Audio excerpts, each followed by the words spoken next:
ধইন্যা লাগানো হয়েছে এবং ধইন্যাগুলো এত সুন্দর যে আমি না এসে পারলাম না আর কি।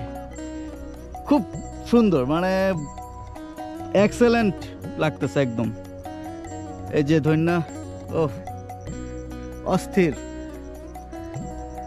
এত সুন্দর, মানে আমি তো দাঁড়াই আছি এখানে, আমি বুঝতেছি যে কতটা সুন্দর। এবং মৌমাছি এখানে আসছে, মৌমাছি নেকটার সংগ্রহ করতেছে মধু বানানোর জন্য। ওই যে এই যে মৌমাছি, খুব সুন্দর। এখানে মূলা ক্ষেত ছিল মূলত, এখন ধইন্যা লাগানো হয়েছে। আর ধইন্যা এটা হচ্ছে বীজ চুন রাখা হবে।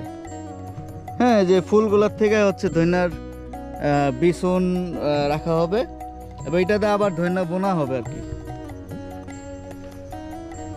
খুব সুন্দর একটা ক্ষেত। আর এই ক্ষেতের পাশে ওই যে একটা দূরে ভিটা দেখা যাচ্ছে, ওইটাকে মূলত ভুতুরে ভিটা বলে। ওইখানে কোনো বসতি থাকে না, এক সময় ছিল, এখন তেমন একটা থাকে না ওইখানে।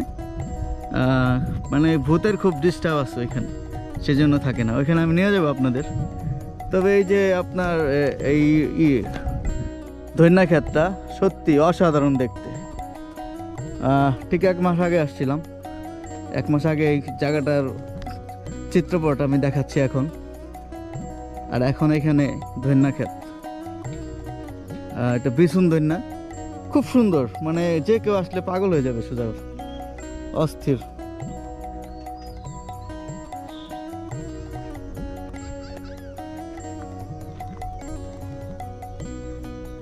আর ওই সাইডটা হচ্ছে আপনার রসুন লাগানো হয়েছে এই ক্ষেতে।